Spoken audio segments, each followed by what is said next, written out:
રાજકોટમાં TRP game ઝોનમાં થયેલા અગ્નિકાંડમાં અનેક લોકો જીવતા ભૂંજાયા છે ત્યારે ટીઆરપી ગેમ ઝોનમાં પેટ્રોલ અને ડીઝલનો મોટા પ્રમાણમાં જથ્થો હોવાનું સામે આવ્યું છે ત્યારે પ્રશ્ન એ છે કે પેટ્રોલ ડીઝલનો આટલો જથ્થો ક્યાંથી આવ્યો?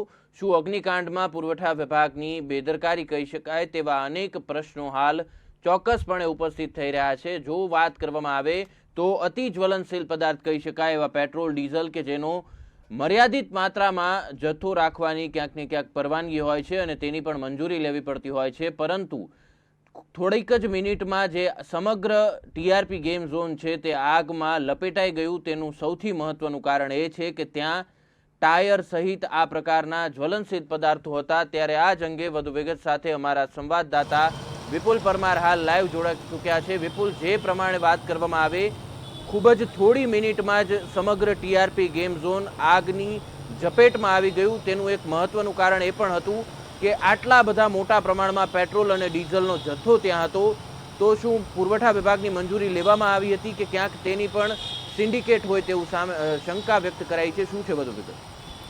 જી હા, જો વાત કરવામાં આવે તો જે રાજકોટ માટે છે તે શનિવારનો દિવસ છે તે કાળ તરીકે સાબિત થયો છે। 28 લોકોએ છે તે મોતને ભેટ્યા છે। સમગ્ર મામલે છે તે ટીઆરપી ગેમ ઝોનમાં એક નહીં પરંતુ છે તે બેદરકારીઓનું ઘર છે તે સામે આવ્યું છે। વાત કરવામાં આવે તો જે પોલીસ પ્રશાસન દ્વારા છે તે એનઓસીને લઈને છે તે વિવાદ સર્જાયો હતો। ત્યારબાદ છે તે વાત કરવામાં આવે આરોપી અને બિયરના ટીન મળવા સાથે જ તે દારૂની બોટલ મળવી, સમગ્ર મામલે છે તે ટીઆરપી ગેમ ઝોનમાં છે તે બેદરકારીનું ઘર જોવા સામે મળી રહ્યું છે। ત્યારે જે વાત કરવામાં આવે તો જે મોટા પ્રમાણમાં છે તે પેટ્રોલ અને ડીઝલનો જથ્થો પણ છે તે ત્યાંથી મળી આવ્યો છે। જો સરકારના નિયમની જો વાત કરવામાં આવે તો કોઈ પણ વ્યક્તિ હોય, ખેડૂત હોય કે જનરેટર સેટ અથવા તો જે જેસીબીના ડ્રાઈવરો છે તે 200 લીટરથી પણ વધારે છે, તો જ્યારે કોઈપણ પ્રકારનું પેટ્રોલ અથવા તો ડીઝલની માગણી કરતા હોય છે તો તેના માટે છે તે તેને લાયસન્સ ધરાવતા હોવું જોઈએ। પરંતુ જે વાત કરવામાં આવે તો જે આ ટીઆરપી ગેમ ઝોનમાં છે તે પેટ્રોલનો જથ્થો છે તે 1500 લીટર અને 2500 લીટર છે તે ડીઝલનો જથ્થો મળ્યો છે। આ બાબતે પણ છે તે મોટા ખુલાસાઓ થઈ શકે છે, કારણ કે જ્યારે કોઈ પેટ્રોલ પંપ છે તે 200 લીટરથી વધારે છે તે જથ્થો પ્રમાણમાં આપતો નથી, ત્યારે આ ટીઆરપી ગેમ ઝોનના સંચાલકો ક્યાંથી આટલા પ્રમાણમાં છે તે પેટ્રોલ અને ડીઝલનો જથ્થો લાવ્યો તે બાબતે પણ છે તે હાલ સંચાલકો અને સાથે જ તે જે સરકાર છે તેને ગુજરાત ન્યૂઝની ટીમ પ્રશ્ન પૂછી રહી છે, કારણ કે જે 200 લીટરનો નિયમ છે તો 1500 લીટર અને 2500 લીટર છે તે પેટ્રોલ અને ડીઝલનો જથ્થો ક્યાંથી આવ્યો? બીજી તરફ છે તે પુરવઠા વિભાગ છે તે 72 કલાક વીતી ગયા છે તો પણ છે તે તપાસ કરી રહ્યું છે તેવું છે તે નિવેદન આપી રહ્યા છે। પુરવઠા વિભાગ હોય, પોલીસ પ્રશાસન હોય, રાજકોટના જે કહી શકાય સત્તાધીશો હોય, સમગ્ર મામલે માત્ર ને માત્ર નિવેદનો જ આપી રહ્યા છે, તપાસ નથી થતી, જેના કારણે છે તે 28 લોકો છે તે મોતને ભેટ્યા છે, તેમને ન્યાયથી છે તે વંચિત રાખવાના હોય તેવું લાગી રહ્યું છે। કારણ કે જે પુરવઠા વિભાગ છે એક તરફ જણાવી રહ્યું છે કે સરકારને જે નિયમ મુજબ છે તે 200 લીટરથી વધારે પેટ્રોલ અથવા તો ડીઝલનો જથ્થો લેવો હોય તો લાયસન્સ આપવું જરૂરી છે, પરંતુ જે આ લાયસન્સ વગર છે તે 1500 લીટર છે તે પેટ્રોલ અને 2500 લીટર છે તે ડીઝલનું પ્રમાણ છે તે ક્યાંથી આવ્યું? જ્યારે બીજી તરફ જો વાત કરવામાં આવે, જ્યારે સામાન્ય વ્યક્તિ છે તે પેટ્રોલ લેવા માટે જે પેટ્રોલ પંપ સુધી જતો હોય છે, પેટ્રોલની જે નાની બોટલમાં છે તે પેટ્રોલ આપવામાં નથી આવતું, પ્લાસ્ટિકની બોટલમાં પેટ્રોલ નથી આપવામાં આવતું। દ્રશ્યોમાં જોઈ શકાય છે કે જે ટીઆરપી ગેમ ઝોન આવેલું છે ત્યાં છે તે પ્લાસ્ટિકના જે બોટલો છે, પ્લાસ્ટિકના જે બેરલો છે તેમાં છે તે પેટ્રોલ અને ડીઝલનો જથ્થો સંગ્રહ કરવામાં આવ્યો છે। જ્યારે પેટ્રોલ પંપ છે તે પ્લાસ્ટિકની બોટલમાં જ્યારે પેટ્રોલ અથવા તો ડીઝલ નથી આપતું, તો આ જે સંચાલકો છે શા માટે છે તે પેટ્રોલ અને ડીઝલનો સંગ્રહ છે તે પ્લાસ્ટિકની બેરલોમાં કરી રહ્યું છે? કારણ કે જે આ આગ ભભૂકી છે તેની પાછળનું મુખ્ય કારણ આ પેટ્રોલ અને ડીઝલ છે। જો આ પેટ્રોલ અને ડીઝલ ત્યાં ન ઉપસ્થિત હોત તો આટલા પ્રમાણમાં જે આગ ભભૂકી હતી તે ન ભભૂકે, કારણ કે જે આ લાયસન્સ વગર છે તે 1500 લીટર અને 2500 લીટર પેટ્રોલ અને ડીઝલ રાખવામાં આવ્યું છે। પુરવઠા વિભાગ શું કરી રહ્યું છે? નિંદ્રા અવસ્થામાં હોય તો જાગી જાય, કારણ કે 28 લોકો છે તે મોતને ભેટ્યા છે। તમારી આ નિંદર છે તે હવે દૂર કરો, કારણ કે આ 28 લોકો છે તે મોતને ભેટ્યા છે, તેમને ન્યાય આપવામાં છે તે તમે પણ જોડાવ, કારણ કે તપાસોનો દોર તમે શરૂ કર્યો છે, તપાસ કરી રહ્યા છો। આ 72 કલાક વીતી ગઈ, તમારી શું આ તપાસ છે તે બાબતે તમે જણાવો, કારણ કે આ 72 કલાકમાં છે તે કોઈ પણ પ્રકારનો નિર્ણય ન આવે, કોઈ પણ પ્રકારના નિવેદનો ન આવે, માત્ર ને માત્ર તપાસો કરી રહ્યા છે. શા માટે છે તે આ 28 લોકોના મોતના છે તે તમે ભાગીદાર બની રહ્યા છો? કારણ કે સંચાલકો તો આ મોતના હત્યાકાંડ જ કહીશું. આ હત્યાકાંડના છે તે એ જે કહી શકાય કે દોષીઓ છે, પરંતુ તમે આ જે સરકારી બાબુઓ છે, સરકારના પૈસે તમને પગાર મળી રહ્યો છે, આ જે લોકો છે ગુમાવ્યા છે તેના પરિવારજનોના જે એ ખર્ચે છે તે તમને પગાર મળી રહ્યો છે, તે પગારનો તો તમે કંઈક જે ધ્યાન રાખો. કારણ કે આ જે તમે તપાસો કરી રહ્યા છો તે તપાસો માત્ર કાગળ પૂરતી ન રાખો, પરંતુ જે આ 28 લોકોના મોત થયા છે તેને જે તમે ન્યાય અપાવો. કારણ કે જે 200 લીટરની તમે વાતો કરી રહ્યા છો, 200 લીટર તમે કહી રહ્યા છો કે લાયસન્સ વગર 200 લીટરથી વધારે પેટ્રોલ અથવા તો ડીઝલ ના રાખી શકો, તો આ 1500 લીટર ને 2500 લીટર પેટ્રોલ ક્યાંથી આવ્યું, કોણ આ પેટ્રોલ પંપના માલિકોએ ક્યાંથી પહોંચાડ્યું તે બાબતે તપાસ કરો. કારણ કે જે લાયસન્સ રાખવું જરૂરી છે, પેટ્રોલ પંપ પણ આમાં સંડોવાયેલા છે. એક પેટ્રોલ પંપ નહીં, પરંતુ આમાં અનેક પેટ્રોલ પંપો રાજકોટના સંડોવાયેલા હશે. કારણ કે જ્યારે આ પેટ્રોલ પંપ અથવા તો ડીઝલ છે તે પહોંચ્યું હશે તે પેટ્રોલ પંપથી જ પહોંચ્યું હશે. 1500 લીટર પેટ્રોલ છે તે કોઈ એક વ્યક્તિએ નહીં આપ્યું હોય, પરંતુ અનેક પેટ્રોલ પંપે આપ્યું હશે. ત્યાં તપાસ કરો. કારણ કે આ જે સમગ્ર ઘટનાના અનેક આરોપીઓ છે, માત્ર એક સંચાલકો નથી, અલગ અલગ જે કહી શકાય પેટ્રોલ પંપના માલિકો પણ છે, રાજકોટના સત્તાધીશો પણ છે, અને જે અધિકારીઓ છે તે પણ છે. માત્ર સસ્પેન્ડ કરવા, બદલી કરવી તે છે તે આ મૃતજનોના પરિવાર માટેનો ન્યાય નથી.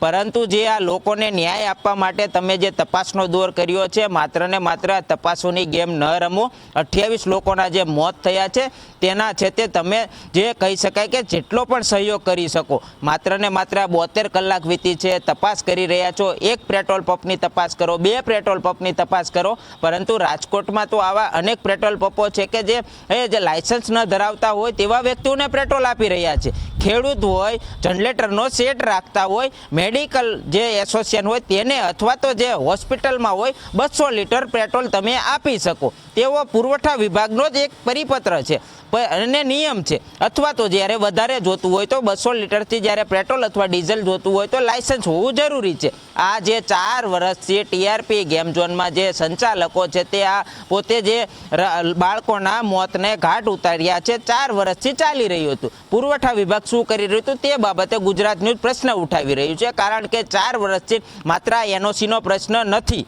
કારણ કે જો આ એનઓસી હોત તો આ જે હત્યાકાંડ થયો હતો તે ન થાત. પરંતુ જે આ પેટ્રોલ અને ડીઝલ આવ્યું તે બાબતે શું તમારું કહેવું? માત્ર ને માત્ર પીઆઈ હોય કે પછી જે આ મહાનગરપાલિકાના કર્મચારી હોય તેને સસ્પેન્ડ કર્યા છે, તો આ પુરવઠા વિભાગ સીધું જવાબદાર નથી આમાં? તે બાબતે પણ પ્રશ્ન ઉઠાવવામાં આવી રહ્યા છે. કારણ કે જે આ તમે તપાસોનો દોર કરી રહ્યા છો તે બંધ કરો, અને જે 28 લોકોના જે મોતને ઘાટ ઉતાર્યા છે તેમની સામું જોવો અને તેમને છે તે ન્યાય અપાવો. સંચાલકો છે તેમના વિરુદ્ધ એફઆઈઆર દાખલ કરવામાં આવે છે, પરંતુ જે મહાનગરપાલિકાના જે અહીંના કર્મચારીઓ છે, અહીંના સત્તાધીશો છે તેમના વિરુદ્ધ એફઆઈઆર શા માટે દાખલ કરવામાં નથી આવતી? કારણ કે તેમની સીધી જવાબદારી છે કે કોઈ તેમનો વિભાગ છે તે ગેરરીતિ કરતું હોય તો તેનું ધ્યાન રાખવાની તેમની સીધી જવાબદારી છે. અને જે પુરવઠા વિભાગ છે તે હવામાં હવત્યા કરતું હોય તેવું લાગી રહ્યું છે. કારણ કે 72 કલાક જે ખાસ કરીને એક બાબત એ પણ સામે આવી રહી છે કે જ્યારથી આ ઘટના બની છે એક પણ બાબત એવી સામે નથી આવી કે જેમાં કોઈ પણ નિયમનું અથવા તો તકેદારીનું પાલન કરવામાં આવ્યું હોય. તો માત્ર ને માત્ર જે સંચાલકો છે 2-3 તેના જેના વિરુદ્ધ ફરિયાદ નોંધાઈ છે, માત્ર તેના જ નામો અને સમાચારો છે તે આવી રહ્યા છે. તો શા માટે જે લોકો આ બેદરકારીમાં સાથે જેનો ટેકો છે, જેની મુખ સંમતિ છે, તેના નામ કે તેની સામેની કાર્યવાહીના કોઈ જ સમાચાર 3 દિવસથી નથી આવી રહ્યા? તો શું આ કેસને કોઈ અલગ દિશામાં લઈ જવાઈ રહ્યો હોય તેવું લાગી રહ્યું છે? જી હા, જો વાત કરવામાં આવે, સૌપ્રથમ મેં આપને જણાવ્યું તેમ આ ટીઆરપી ગેમ ઝોન છે તે માત્ર ને માત્ર એક બેદરકારી નહીં, પરંતુ બેદરકારીનું ઘર હતું અને હતું જ. કારણ કે એનઓસી ન હોવી, સાથે જ તે પુરવઠા વિભાગ દ્વારા નિયમોનું જે પાલન થતું હોય તે ન થવું, સાથે જ તે આજે 28 લોકોના મૃત્યુ થયા. જે કહી શકાય કે માત્ર ને માત્ર 7 લોકો વિરુદ્ધ ફરિયાદ નોંધવામાં આવી, જેમાંથી 5 લોકોની છે તે હાલ અટકાયત કરવામાં આવી. એક આરોપીનું છે તે આ અગ્નિકાંડમાં મૃત્યુ થયું. આ જે સંચાલકો વિરુદ્ધ ફરિયાદ નોંધવામાં આવી રહી છે, એફઆઈઆર દાખલ કરવામાં આવી છે, અટકાયત કરવામાં આવી છે, સીટની રચના કરવામાં આવી છે, તપાસ કરવામાં આવી રહી છે. આમાં શું મેયર અથવા તો સ્ટેન્ડિંગ કમિટીના ચેરમેન છે તે સીધા જવાબદાર નથી? મહાનગરપાલિકાના કમિશનર સીધા જવાબદાર નથી? પોલીસ કમિશનર છે તે સીધા જવાબદાર નથી, કારણ કે જ્યારે પ્રજા કોઈ ગેરરીતિ કરતું હોય તો તેને જોવાનું કામગીરી છે તે રાજાની હોય છે. જો રાજા તે ગેરરીતિ કરતું હોય તો પ્રજાને તમે જેલના સળિયા પાછળ ધકેલો છે તે યોગ્ય નથી. પહેલાં રાજાને તે જેલના સળિયા પાછળ ધકેલો ને ત્યારબાદ પ્રજા ઉપર તમે જે આ સમગ્ર કાર્યવાહી થઈ રહી છે તે કરો. પરંતુ અહીંયા તો રાજા છે તે મહેફિલો માણી રહ્યા છે, મીઠાઈઓ અને મલાઈ ખાઈ રહ્યા છે, અને પ્રજા છે તે જેલના સળિયા પાછળ ધકેલાઈ રહી છે. અને જે વાત કરવામાં આવે તો નીતિન જૈન છે તે માત્ર ને માત્ર 30,000નો પગારદાર હતો, અથવા તો જે યુવરાજસિંહ છે તે પણ છે તે પગારદાર હતો. આ દરેક વ્યક્તિઓ છે તે પગારદાર છે. આમાં આપણે આજથી 2 દિવસ પહેલાં છે આ બાબતે છે તે ડિસ્કશન થયું હતું કે આમાં છે તે દ્વિતીય નંબરના આરોપીઓને પકડવામાં આવી રહ્યા છે. પ્રથમ નંબરના આરોપીઓ છે તે આ સત્તાધીશો છે. અને શા માટે છે તે પોલીસ કમિશનર વિરુદ્ધ છે તે એફઆઈઆર ન થઈ, શા માટે મહાનગરપાલિકાના કમિશનર વિરુદ્ધ એફઆઈઆર ન થઈ, શા માટે રાજકોટના મેયર વિરુદ્ધ છે તે એફઆઈઆર ન થઈ, તે બાબતે પણ ઘણા પ્રશ્નો ઉઠી રહ્યા છે. કારણ કે જ્યારે ફાયર વિભાગ એનઓસી ન આપતું હોય અને પોલીસ પ્રશાસન એનઓસી માટેની કાર્યવાહી કરતું હોય તે કેટલું યોગ્ય છે? કારણ કે જે મહાનગરપાલિકાના જે મેયર છે તેની સીધી જવાબદારી આવતી હોય છે કે પોતાનો વિભાગ યોગ્ય કામ કરે છે કે નહીં, યોગ્ય કાર્યવાહી કરે છે કે નહીં, તે બાબતે તપાસ કરવામાં આવતા હોય છે. જ્યારે સિટી એન્જિનિયર હોય કે પછી પોતે એ કહી શકાય કે અન્ય કર્મચારીઓને સસ્પેન્ડ કરવામાં આવે છે, ફાયર વિભાગના કર્મચારીને સસ્પેન્ડ કરવામાં આવ્યા છે, તે કાર્યવાહી આવકાર્ય છે કે તેમની જવાબદારી હતી. પરંતુ જે તેમના ઉપર બેઠેલા જે રાજા છે તેની વિરુદ્ધ શા માટે કાર્યવાહી કરવામાં નથી આવતી? કોના ઈશારે આ સમગ્ર હત્યાકાંડ થયો છે? આ કોના ઈશારે જે આ સમગ્ર કાર્યવાહી થઈ રહી છે? સીપીની બદલી થાય, મહાનગરપાલિકાની કમિશનરની બદલી થાય, આવકાર્ય છે કે હવે જે નવા કમિશનર અથવા તો નવા જે અધિકારીઓ આવ્યા છે તે યોગ્ય દિશામાં કાર્યવાહી કરશે. ખાસ કરીને રાજનેતાઓની વાત કરવી છે. હમણાં જ લોકસભાની ચૂંટણી રાજકોટમાં યોજાઈ, રંગે ચંગે તમામ કાર્યકર્તાઓ એક ઘરે જઈ રહ્યા હતા, પરંતુ આજે 28 પરિવારજનો જે છે, 28 મૃતકોના પરિવારજનો ત્યાં સિવિલ હોસ્પિટલે વલખા મારે છે.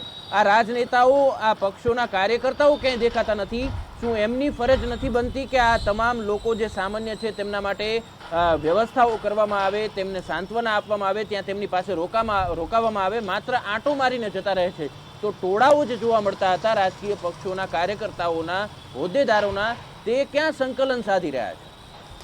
સૌ પ્રથમ આપને વાત કરું કે જ્યારે મમતા બેનર્જી બિહાર, પશ્ચિમ બંગાળમાં છે તે એક નિવેદન આપે છે અને તેના પૂતળા બાળવા માટેનો રાજકોટમાં 2 કાર્યક્રમ થાય છે. એક નહીં પરંતુ જિલ્લા ભાજપ દ્વારા એક કાર્યક્રમ થાય અને શહેર ભાજપ દ્વારા 2 કાર્યક્રમ થાય છે. મમતા બેનર્જીના પૂતળા બાળવા માટેનો ભાજપ માટે સમય છે. અને જે કહી શકાય કે લોકસભાના ઉમેદવાર પરસોત્તમ રૂપાલા છે તે પશ્ચિમ બંગાળમાં ચૂંટણીનો પ્રચાર કરી રહ્યા છે, અહીંયા રાજકોટ ભડકે બળી રહ્યું છે. રાજકોટના 28 લોકોએ છે તે મોતને ઘાટ ઉતારવામાં આવ્યા છે અને જે એ પશ્ચિમ બંગાળમાં પોતે ચૂંટણીનો પ્રચાર કરી રહ્યા છે. ચૂંટણી પહેલા છે તે લોકો પાસે જતા હતા, હાથ જોડતા હતા, મત માગવા માટે શાશ્વત દંડવત કરતા હતા. એ જ લોકો આજે મૃત્યુને ઘાટ ઉતારવામાં આવ્યા છે. અને જે કહી શકાય કે શનિવારે આ ઘટના બને, રવિવારે જે કહી શકાય કે પરસોત્તમ રૂપાલા રાજકોટમાં આવે ને એક વખત છે તે સિવિલ હોસ્પિટલે મુલાકાત ન કરે. માત્ર તેઓ જણાવી રહ્યા છે કે હું ટેલિફોનિક કોન્ટેક્ટમાં હતો કલેક્ટર હારે, કમિશનર હારે કે પોલીસ કમિશનર હારે. આ શું તેમના નિવેદનો છે? પ્રજાઓને ગેરમાર્ગે ના દોરો. તમારે સીએમ આવે અને તમે એમ્સ હોસ્પિટલે મુલાકાત માટે જાઓ અને તેમને લેવા માટે ત્યાં પહોંચો.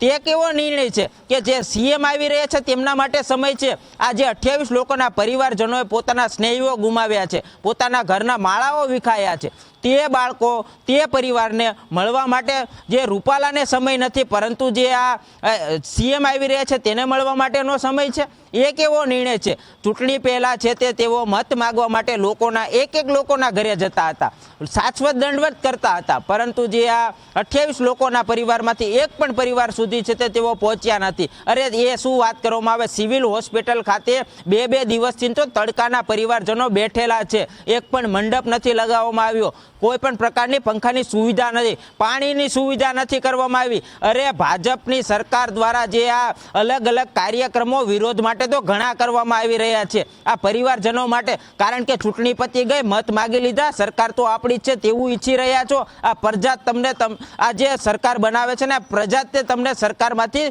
નીચે પણ પાડી શકે છે. તો જે તમે કહી રહ્યા છો કે રાજકોટ છે તે ભાજપનો ગઢ છે, પરંતુ આ ગઢમાં પણ ગમે ત્યારે ગાબડું પડી શકે છે. કારણ કે કે 28 પરિવારજનો મોતને ઘાટ ઉતર્યા છે અને જો 28 પરિવારને તમે ખાલી આશ્વાસનો આપી રહ્યા છો, 2 લાખ કે 4 લાખની સહાયતાઓ કરી રહ્યા છો. એક માહિતી એવી પણ આવી છે કે આરએમસી ના ચોપડે આ ગેમ ઝોન છે તે ગેમ ઝોન નહીં પરંતુ ત્યાં પાર્ટી પ્લોટનો ઉલ્લેખ મળ્યો છે, તો તે કેટલું યોગ્ય? વાત કરવામાં આવે તો પહેલાં જ કહ્યું, બેદરકારી એક નથી, કારણ કે ખુલ્લા મેદાનમાં છે તે આ સમગ્ર ગેમ ઝોન બનાવવું, કારણ કે આ જે ગેમ ઝોન બનાવવામાં આવ્યું છે ને એ ગેમ ઝોન નથી, પરંતુ આ લોકોને મોતને ઘાટ ઉતારવાનું મશીન છે. 28 લોકોના મોતને ઘાટ ઉતાર્યા છે. આ મશીન છે ને એ માત્ર ને માત્ર મેદાનમાં બનાવવામાં આવ્યું છે.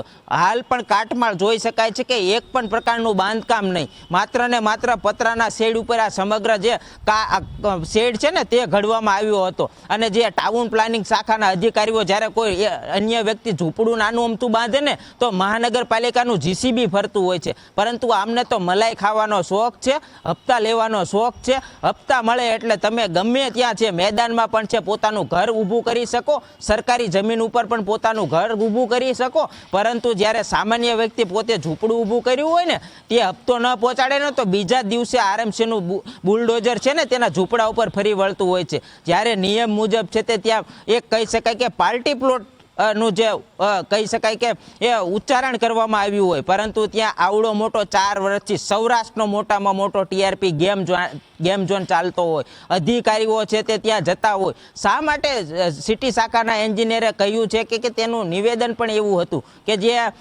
એક તરફ અરજીમાં એવું દર્શાવવામાં આવ્યું છે કે મેદાન છે, પાર્ટી પ્લોટ આપવામાં આવ્યું છે, તો તે ત્યાં મુલાકાત માટે નહીં ગયા હોય, તેમના નજરમાં નહીં આવ્યું હોય. આ સમગ્ર છે ને હાલ ઘટના બનીને એટલે દરેક અધિકારીઓ છે તે સામે આવી રહ્યા છે, સસ્પેન્ડ કરવામાં આવી રહ્યા છે. રાજકોટમાં આવા અનેક છે તે બાંધકામ છે, અનેક છે તે બિલ્ડિંગો છે કે જ્યાં એનઓસી નથી, ફાયરના સાધનો નથી, બેદરકારીઓ જોવા મળી રહી છે. એક ઘટના બને છે, તપાસ કરવામાં આવે છે, સમગ્ર ગુજરાતમાં છે તે સરકાર કહે છે કે તપાસ કરો, ફરિયાદ દાખલ કરો, ત્યારબાદ છે તે લોકો પણ ભૂલી જાય છે, પરિવારજનો છે તે માત્ર ને માત્ર છે તે રુદન કરી રહ્યા છે. બિલકુલ બિલકુલ, ખૂબ ખૂબ આભાર સમગ્ર માહિતી લઈ અને અમારી સાથે જોડાવા બદલ. તો જે પ્રમાણે માત્ર એક બેદરકારી નહીં પરંતુ એક પણ તકેદારી નહીં, સમગ્ર બેદરકારીનું ઘર છે તે આ ટીઆરપી ગેમ ઝોન હતો અને તેમાં પાપના ભાગીદાર છે ન માત્ર સંચાલકો પણ તમામ વિભાગ છે. આરએમસીનો જે ટાઉન પ્લાનિંગ શાખા હોય કે પછી ફાયર વિભાગ હોય કે પછી પુરવઠા વિભાગની વાત હોય, તમામ લોકો છે તે આ પાપમાં સરખા ભાગીદાર છે.